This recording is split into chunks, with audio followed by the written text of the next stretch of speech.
4 رفتاری که نشون میده سگ شما عاشقتونه. شماره 1: همیشه دنبال شماست. وقتی به این طرف و اون طرف میرید، سگ شما همیشه همراهتون میاد و از کنار شما جم نمیخوره. این یعنی شما رو خیلی دوست داره. شماره 2: با چشماش همیشه محو تماشای شماست.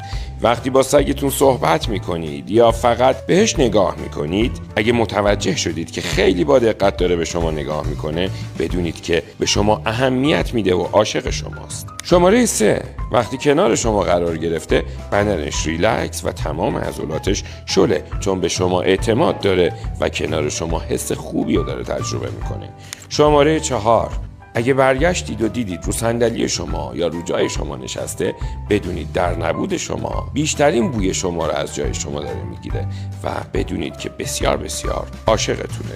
حالا به من بگو با این توضیحات سگت چقدر دوست داره؟